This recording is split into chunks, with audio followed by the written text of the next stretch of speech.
Hello student, कैसे हो आप सभी लोग। आई होप आप बहुत अच्छे होंगे। तो आज की इस लेक्चर में एक बहुत ही ज़्यादा इम्पोर्टेंट टॉपिक की बात करने वाले हैं और उस टॉपिक का नाम है विभव प्रवणता। जी हाँ, आपने सही सुना, उस टॉपिक का नाम है विभव प्रवणता। और विभव प्रवणता के बाद बात करेंगे विभव मापी की। यानी आज दो टॉपिकों की इस लेक्चर होने वाला है। इस क्लास में दो टॉपिक की चर्चा होने वाली है और इनको बहुत ही आसान तरीके से हम समझाने की कोशिश करेंगे। और इससे पहले अगर आप लोग चैनल पे नए हैं तो प्लीज़ चैनल को सब्सक्राइब कर लीजिएगा और वीडियो पसंद आए तो वीडियो को लाइक कीजिएगा। तो आइए स्टार्ट करते हैं। सबसे पहले देखिए, हमारी हेडिंग पड़ी हुई है विभव प्रवणता। यानी विभव प्रवणता क्या होती है। तो विभव प्रवणता की अगर परिभाषा की बात करें तो दो शब्दों की परिभाषा है, बहुत ही आसान तरीके से है। विभव प्रवणता की जो परिभाषा होती है, इसका मतलब होता है कि दूरी के सापेक्ष विभव में होने वाले परिवर्तन को हम विभव प्रवणता कहते हैं। ठीक है, इतनी बात क्लियर है। ये तो हो गई ऐसी ही परिभाषा हमारी, लेकिन इसकी जो एग्जैक्ट परिभाषा है, जो इसकी एकदम रियल वाली परिभाषा है, उस परिभाषा पे ध्यान देते हैं। तो ध्यान रखिएगा कि जो विभव मापी का तार होता है, जी हाँ, विभव मापी का तार, उसकी एकांक लंबाई में जितना भी विभव लगता है, जितना भी विभव होता है, उसी को कहते हैं विभव प्रवणता। यानी विभव का पतन भी होता है। ठीक है, इतना भी और ध्यान रखिए, विभव का पतन भी होता है। तो आइए इसकी परिभाषा की ओर एक बार गौर करते हैं। कहता है कि विभव मापी के तार में एकांक लंबाई, ठीक है, एकांक लंबाई में विभव के पतन को, अब देखो वही हमने बोला था कि विभव का पतन यानी विभव की कमी हो जाए चालक तार में, जो आपका आपका विभव मापी का तार है, उसकी एकांक लंबाई, टोटल नहीं, एकांक लंबाई में अगर विभव के मान में कमी आती है, उसका पतन होता है, तो वो कहलाती है विभव प्रवणता। ठीक है, ये क्या कहलाती है, विभव प्रवणता कहलाती है। और इसको हम के से प्रदर्शित करते हैं। ये भी ध्यान रखिएगा, इसको के से भी प्रदर्शित किया जाता है और रो से भी किया जाता है। तो दो पॉइंटों से इसको प्रदर्शित किया जाता है विभव प्रवणता को। इतनी बात क्लियर। अब बात करते हैं इसके फार्मूले की। तो इसका फार्मूला होता है के बराबर होता है बी अपान एल। के बराबर क्या होता है, बी अपान एल। यानी देखिए, अगर इसकी परिभाषा बनाना चाहो फार्मूले से तो बन जाएगी, प्रति एकांक लंबाई में विभव के पतन को क्या कहते हैं, विभव प्रवणता कहते हैं। ठीक है, तो इतनी भी परिभाषा अगर आपको परिभाषा एग्जाम में नहीं आ रही है तो उसको फार्मूले के तौर पे हम परिभाषा बना सकते हैं। ठीक है, इतनी बात क्लियर हो गई। अगर यहाँ से हमने विभव का मान निकाले हैं तो विभव का मान क्या हो जाएगा, बी बराबर हो जाएगा के इंटू एल। तो वही लिखा है बी बराबर के इंटू एल। इतना समझ गए होंगे, क्योंकि अभी जो हम नेक्स्ट टॉपिक पढ़ाने वाले हैं वो है विभव मापी। तो इसीलिए यहाँ पे बी बराबर के एल निकलवाया है, क्योंकि विभव मापी का मतलब होता है जो विभव नापता है, विभव के मान को बताता है, वही होता है विभव मापी। तो इसीलिए यहाँ से विभव का फार्मूला निकालते बी बराबर हो जाता है के एल। ठीक है, लेकिन आप ये भी ध्यान करो, इसकी सबसे पहली वीडियो जो हमने सेल के बारे में पढ़ाया था, सेल में टर्मिनल विभवांतर क्या होता है, सेल का विद्युत वाहक बल क्या होता है, सेल का आंतरिक प्रतिरोध क्या होता है, तो उसमें हमने कुछ पढ़ाया था। तो वहां पर आपको एक चीज बताई थी हमने कि सेल का जो विद्युत वाहक बल होता है वो विभवांतर के इक्वल होता है। क्यों होता है, क्योंकि उसकी परिभाषा ही होती है कि जब सेल को खुले परिपथ में रखा जाता है तो उसको प्रयोग में नहीं लाया जाता, तो उसमें विभवांतर जो होता है वही कहलाता है विद्युत वाहक बल। समझ गए, इतनी बात क्लियर है। तो जो विभवांतर होता है वो विद्युत वाहक बल के इक्वल हो जाता है, यानी बराबर हो जाता है, जैसा कि यहाँ पर आपको दिख रहा है। ठीक है, इसके बाद यहाँ पर बी बराबर ई। तो यहाँ पर बी की जगह पे हमने क्या रख दिया, ई। तो यहाँ पर रख दिया ई बराबर के एल। ये हो गया आपका सेल का विद्युत वाहक बल। यानी अगर हम किसी सेल का विद्युत वाहक बल नापते हैं तो उसके लिए यही फार्मूला लगाएंगे, बी बराबर ई बराबर हो जाता है के एल। इतनी बात क्लियर हो गई। तो ये थी हमारी विभव प्रवणता, और विभव प्रवणता का फार्मूला भी हो गया, इसकी डेफिनेशन भी हो गई। लेकिन अब बात करने वाले हैं बहुत ही ज़्यादा इंपॉर्टेंट टॉपिक की, वो है हमारा विभव मापी। ठीक है, तो विभव मापी देखिए क्या होता है, ये यहाँ पर लिख लीजिएगा सबसे पहले इसको, इम्पॉर्टेंट, क्योंकि ये एग्जाम में पूछा जाने वाला प्रश्न है और कई बार एग्जाम में आया भी है। तो इसको आप लोग रिवीजन के तौर पे 2 या 3 बार रिवीजन कर लीजिएगा। ठीक है, तो विभव मापी देखिए क्या होता है, हमने बताया जैसा कि आपको कि विभव मापी का मतलब होता है कि जो विभव को नापे।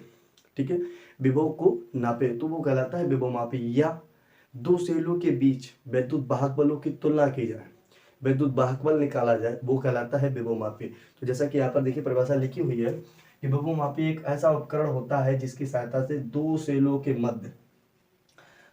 मध्य विद्युत वाहक बल की तुलना या दो परिपथों में विभव मापने में, हमने आपको अभी बताया कि विभव नापने में भी इसका प्रयोग किया जाता है, तो वो कहलाता है आपका विभव मापी। इतनी बात क्लियर हो गई है, इतनी बात क्लियर हो गई। कोई दिक्कत हो तो कमेंट में पूछिएगा। ठीक है, तो अब देखिए यहाँ पर जैसा कि आपको ये स्ट्रक्चर दिख रहा है, ये चित्र दिख रहा है, तो इसमें हम समझेंगे कि विभव मापी क्या होता है। ठीक है, तो सबसे पहले ये जो आपकी B1 जो है, ये यहाँ पर एक आपकी संचायक सेल है। क्या है, संचायक सेल, यानी मतलब ये परिपथ को चालू करेगी, ठीक है। और जब ये B1 सेल हो गई, यहाँ पर ये RH जो है आपका, ये RH दिख रहा है, इसका मतलब है परिवर्तित प्रतिरोध। मतलब जब संचायक सेल लगी है तो इसके द्वारा जो प्रतिरोध है वो परिवर्तित हो जाएगा, प्रतिरोध जो है वो बदल जाएगा। और जो यहाँ पर दिख रहा है आपको A और B, ये दो बिंदु दिख रहे हैं, यहाँ से लेके ये जो आपका है विभवमापी तार है, ये लाल लाल सा जो आपको दिख रहा है, ये विभवमापी का तार है, राइट। इतनी बात क्लियर। और इसकी लंबाई जो है विभवमापी के तार की यहाँ से यहाँ तक की वो कितनी है, L है, ठीक है। अब देखिएगा, अगर ये तो हो जाता है आपका प्राथमिक परिपथ, मतलब यहाँ से B1 से जो आपका B1 हो गया, ये आपके संचायक सेल हो गए, RH जो आपका हो गया परिवर्तित प्रतिरोध, ठीक है। इसके बाद क्या कर रही है, यहाँ से इस टाइप से एक जो तार है, ये तो हो जाता है आपका प्राथमिक परिपथ, जैसा कि यहाँ पर लिखा हुआ है, ठीक है। इतनी बात क्लियर है। अब देखो, क्या जब यहाँ से जब सेल में धारा प्रवाहित होगी तो यहाँ से इस टाइप से आएगी, और जब जैसे जैसे उधर जाएगा तो यहाँ पर क्या होगा, प्रतिरोध का मान घटेगा। सपोज करो कि अगर यहाँ पर आपका 5 वोल्ट प्रतिरोध है, मान लीजिए यहाँ पर कितना है 5 वोल्ट, तो जब थोड़े आगे बढ़ेंगे तो यहाँ पर कितना हो जाएगा 4 वोल्ट, फिर थोड़ा आगे बढ़ेंगे तो क्या हो जाएगा 3 वोल्ट, फिर आगे बढ़ेंगे क्या हो जाएगा 2 वोल्ट, फिर आगे बढ़ेंगे क्या हो जाएगा 1 वोल्ट। तो यानी कहने का मतलब है कि यहाँ पर स्टार्टिंग में आपका 5 वोल्ट था, फिर आगे बढ़े 4 वोल्ट हुआ, फिर 3 वोल्ट, यानी 2 वोल्ट। यानी कहने का मतलब है जब इधर प्लस वाले सिरे से इसकी धारा जाएगी तो इसका विभव का मान घटते हुए क्रम में हो जाता है। सबसे पहले सबसे ज़्यादा मान, फिर उसके बाद कम होगा, फिर उसके बाद और कम होगा। तो यहाँ पर ये मान घटते हुए क्रम में रखा हुआ है, ठीक है। इतनी बात क्लियर हो गई होगी।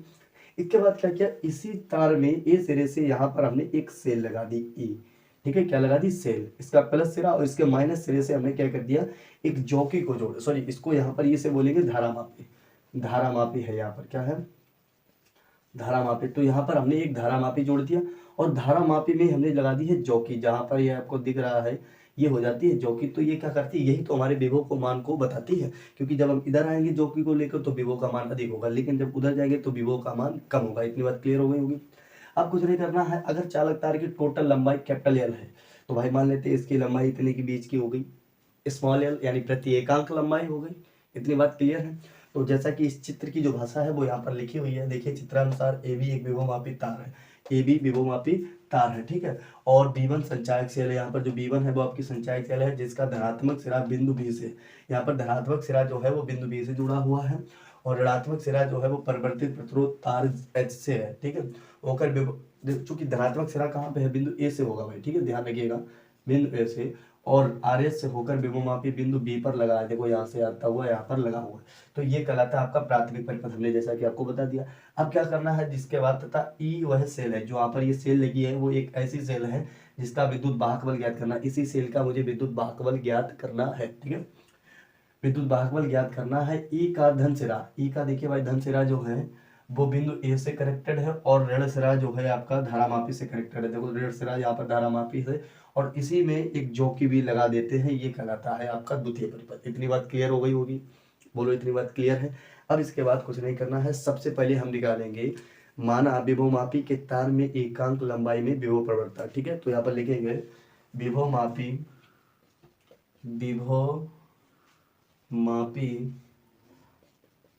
तार के एकांक लंबाई में विभव प्रवणता है, एकांक लंबाई में विभव प्रवणता। तो जब एकांक लंबाई में विभव प्रवणता निकालेंगे तो इसकी विभव प्रवणता क्या हो जाएगी, तो आपने फार्मूला पढ़ा है, K बराबर होती B/L। जी हाँ, K बराबर क्या हो जाएगी, B/L। तो यहाँ पर लिखेंगे K बराबर हो जाएगी B/L। तो ये तो हो गई हमारे चालक तार, यानी जो विभवमापी तार है ये वाला, इसके प्रति एकांक लंबाई में विभव प्रवणता K बराबर B/L हो गई। लेकिन आप देखो बिंदु A और D के बीच हम निकालेंगे विभवांतर, क्या निकालेंगे, बिंदु A और D के बीच विभवांतर निकालेंगे। तो यहाँ पर लिखिएगा बिंदु A और D के बीच विभवांतर, क्योंकि हमें विभवांतर निकाल लेंगे, क्योंकि विभवांतर इसलिए निकालेंगे क्योंकि जो विभव होता है वो आपके विद्युत वाहक बल के इक्वल होता है, और इसीलिए इस सेल का विद्युत वाहक बल मुझे ज्ञात करना है, ठीक है। तो इसीलिए बिंदु A और D के बीच विभवांतर जब विभवांतर निकालेंगे तो आपको ये भी पता है कि बिंदु A और D, तो भाई यहाँ पर बिंदु A का विभवांतर क्या होगा, BA होगा, ठीक है, और D का क्या होगा, BD होगा। अब विभवांतर का मतलब विभव का अंतर, तो BA माइनस BD यही होगा। यहाँ पर लिखेंगे BA माइनस वी डी बराबर क्या हो जाएगा, तो ये फार्मूला निकाला था आप लोगों का, तो ये हो जाएगा के एल। ठीक है, इतनी बात क्लियर है। तो बी ए माइनस बी डी बराबर के एल। अब देखो ये बी ए माइनस बी डी जो है वो किसके इक्वल होगा, बी के इक्वल होगा भाई, विभवांतर निकल जाएगा। और तुम्हें ये भी पता है कि जो विभवांतर होता है वो विद्युत वाहक बल के इक्वल होता है। ठीक है, तो इसीलिए अब अगर चाहो तो यहाँ पर हम डायरेक्ट लिख सकते हैं, यहाँ पर देखो ये लिखा जाएगा बी बराबर के एल। ठीक है, क्योंकि विभव का अंतर हो जाएगा। अब बी की जगह पे हमने देखो यहाँ पर लिखा ई, तो यहाँ पर लिख सकते हैं ई बराबर के एल, और यही हमें ज्ञात करना था, यही हमें ज्ञात करना था, और इसीलिए इसे हमने प्रूव कर दिया, प्रूव दैट। ठीक है, तो आई होप आपको ये वीडियो बहुत ही ज़्यादा अच्छी लगी होगी। अगर आप लोग चैनल पे नए हैं तो प्लीज़ चैनल को सब्सक्राइब करें, और वीडियो पसंद आई तो वीडियो लाइक करें। थैंक यू, धन्यवाद।